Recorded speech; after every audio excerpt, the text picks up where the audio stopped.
How are your friends? Hope to be fine, everyone. Welcome again to Hope English Academy. Guys, in this lesson, I'm going to teach you about the silent letters of English language.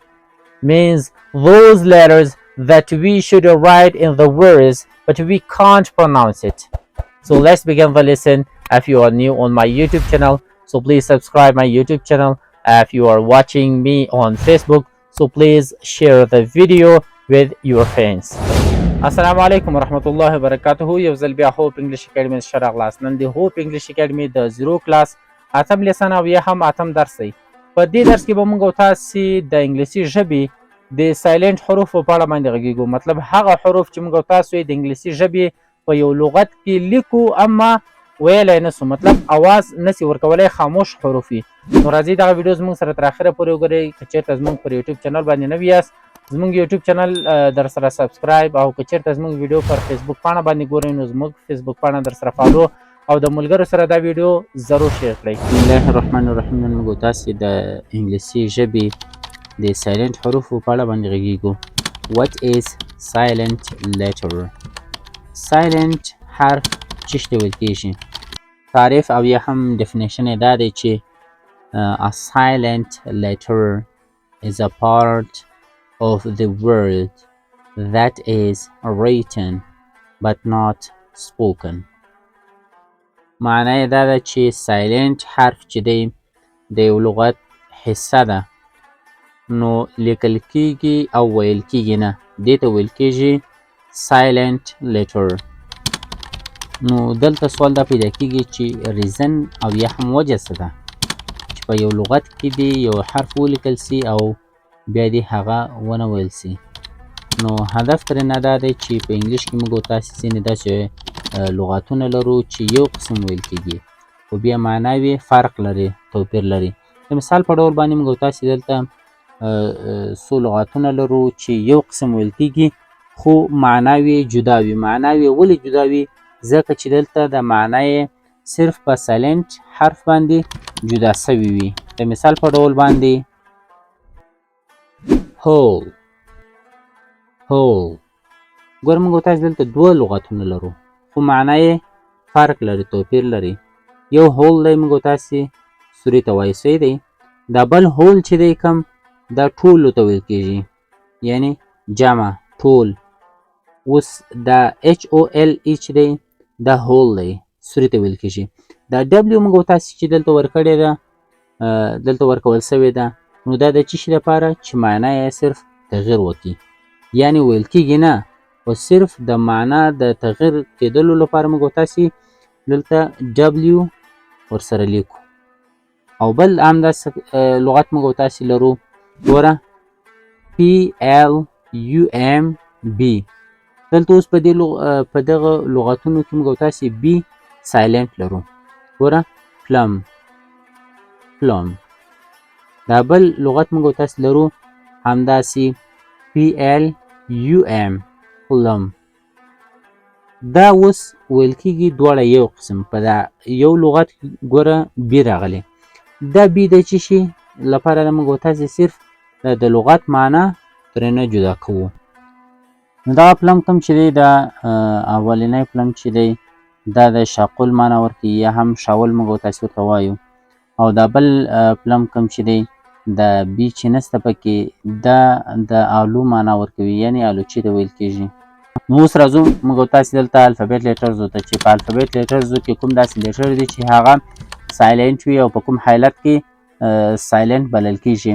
نو ځینې داسې موږ تاسې په دې الفابیت لیټرزو کې څو حروف لرو چې هغه په خپل اواز باندې ولاړ وي، یعنی هیڅکله سایلنت حرف نه بلل کېږي، خپل په هر حالت کې خپل اواز ورکوي، چې هغه F دی، J دی، Q دی، R دی، V دی، X دی، Y دی، او په دا زاید یا همزی حرف کوم چې دی دا یوازې په دو لغتونو کې سایلنت حرف حسابل کېږي.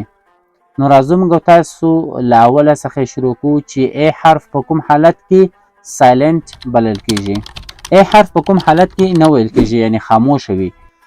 نو چې هر کله د A نه بعد ډبل ال وای راغی یعنی مخته اول A راغله بیا ډبل ال وای راغی نو دغه A دلته بیا څه شی دی خاموشه حرف دی. For example automatically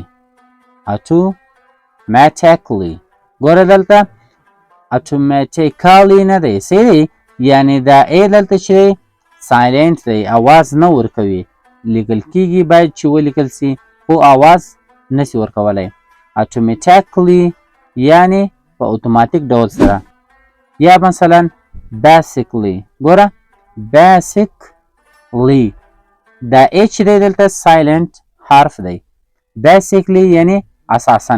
اوس راځو B حرف ته. B حرف نه هر کله چې مخته T راسي نو دغه B بیا دلته سایلنټ حرف وي.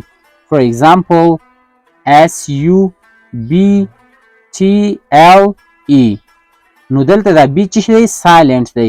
دغه لغت موږ تاسو څنګه تلفظ کوو subtle صحیح دی B دلته سایلنټ شو.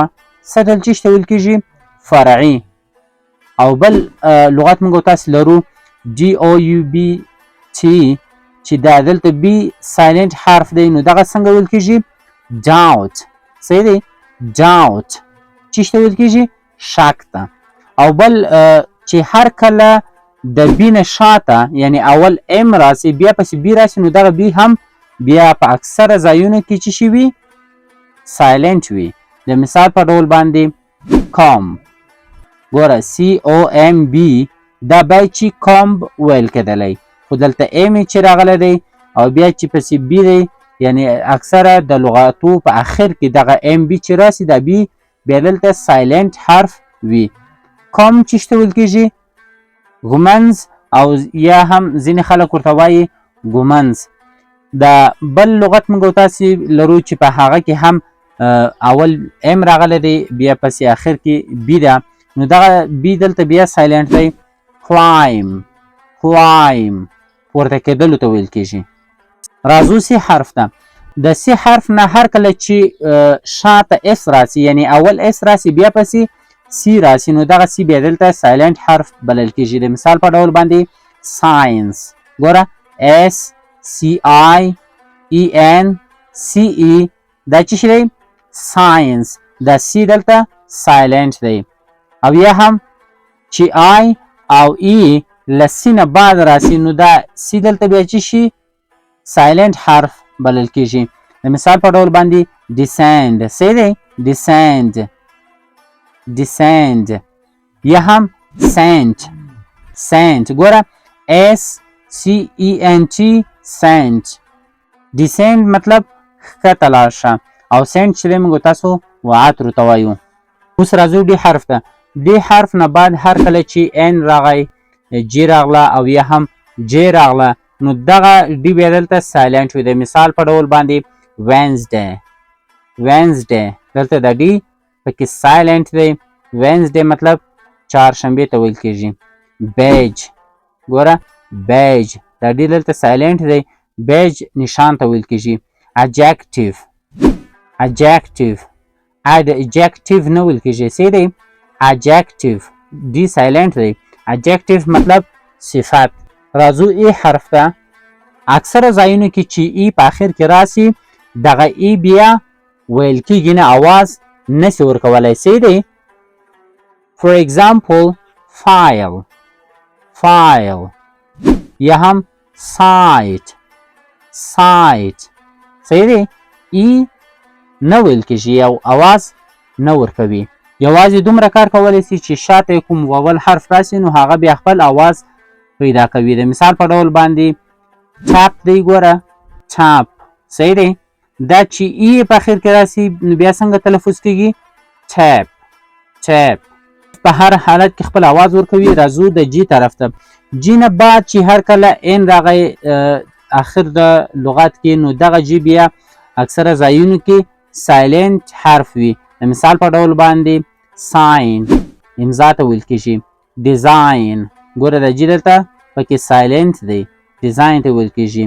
یا مثلا په د لغت په منځ کې چې راسي او آی مخته راسي بعد له هغه نه GH وي په اکثره ځایونو کې دغه G بیا دلته سایلنټ وي. light روشنی ته ویل کېږي. bright ځلاند. راځو اچ ته. اچ په هغه وخت کې سایلنت حرف وي چې هر کله د ډبلیو سره راسي، یعنی اول ډبلیو وي بیا اچ وي، دا اچ بیا سایلنت وي. چې د آر نه بعد اچ وي دغه اچ بیا سایلنت وي. رایثم. او د جی نه بعد چې اچ راسي دغه اچ هم بیا سایلنت وي. اگزامپل غاست. او هر کله چې د اچ نه بعد او راسي په اول سر کې اچ وي بعد له هغه نه او وي نو دغه بیا اچ سایلنت وي. لکه honest یا هم our. او همدارنګه هر کله چې د سی نه بعد اچ راسي هغه اچ بیا سایلنت وي. لکه cheer equal stomach. زه اوس معناوي درته وکم زیات وخت نیسي نو خالي دومره سر ور باندې خلاص کړي چې په کوم وخت کې سایلنت حرف بلل کیږي. زو آی ته آی هم په ځینو وختونو کې سایلنت حرف بلل کیږي. لکه business business parliament. لغتونو کې آی سایلنت دی. راځو بیا د کې خواته. کې په کوم وخت کې سایلنت وي؟ هر کله چې د کې نه بعد ان راسي دغه کې بیا سایلنت وي. لکه نو. ګوره KNOW نو. که دا چیرته کې نه وای نو دا به څه ویل کېدل؟ now. لکه knowledge. دا اولنی کې دلته سایلنت ده پکې. راځو د ال طرف ته. ال په هغه وخت کې سایلنت حرف وي چې په بعضو ځایونو کې ا شاته وي نو دا ال بیا دلته چې شي وي سایلنت حرف وي. لکه walk یا هم لکه کاف. ګوره کلف نه دی کاف دی. صحیح دی. او یا هم یې یو اول راسي بیا پس ال راسي د ال بیا دلته سایلنت حرف دی. لکه should. راځو د ام طرف ته. ام په ډیر کمو ځایونو کې سایلنت حرف وي په هغه وخت کې چې کله له ام نه بعد ان راسي. لکه نیمونیک نیمونیک. نو دا ام دلته سایلنت وو. او په ځینو وختونو کې ان چې دی سایلنت وي، یعنی اول چې ام راسي په اخر د جملو کې بیا ان وي نو دغه ان بیا دلته سایلنت وي. لکه column column. یا مثلا dam dam نه دی سی دی یعنی ان سایلنت دی dam ویل کیږي. راځو د او طرف ته. او په هغه وخت کې چې ای مخته راسي نو دا او بیا هلته سایلنت وي. for example people. دا ګوره people نه دی. او یا په اکثرو ځایونو کې چې یو د او نه بعد راسي دا او بیا دلته سایلنت وي. لکه country. دا ګوره country نه دی سی دی سی یو ویل کیږي country. پی طرف ته. پی نه بعد چې اس راسي نو دغه پی بیا دلته سایلنت وي. لکه psychology psychology ارواپوهنه. دا پی دلته سایلنت دی پکې. اوس راځو د اس طرف ته. اس نه هر کله چې شاته آی راسي نو دغه اس په ځینو وختونو کې بیا سایلنت حرف وي. لکه islet. دا اسلیت نه دی سی دی islet جزیرې ته ویل کیږي. اوس راځو ټي ته. چې په ځینو ځایونو کې هم سایلنت حرف بلل کیږي. لکه ماچ. ګوره دلته ټي سایلنت دی پکې. لکه واچ کتلو ته ویل کیږي ټي پکې سایلنت دی. لکه lesson ټي پکې سایلنت حرف بلل کیږي. راځو یو ته. یو نه هر کله چې مخته جی راسي دغه یو بیا دلته پکې سایلنت وي. لکه guard یا هم لکه guarantee. راځو د ډبلیو خواته. ډبلیو هم په ځینو ځایونو کې سایلنت حرف وي. لکه right صحیح دی. یا لکه who یا لکه answer. په دا ټولو کې ډبلیو چې دی سایلنت حرف دی.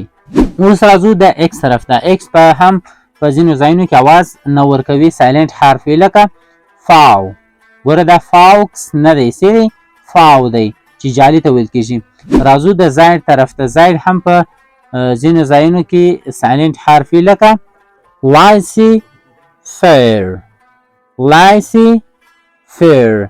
laissez نه دی ګوره دلته laissez نه دی laissez faire ویل کیږي. دا زید په منځ کې سایلنت دی. لکه randy was randy was randy's was نه دی سی دی. دا اس دلته زید په مابینځ کې چې دی دا پکې سایلنټ حرف دی.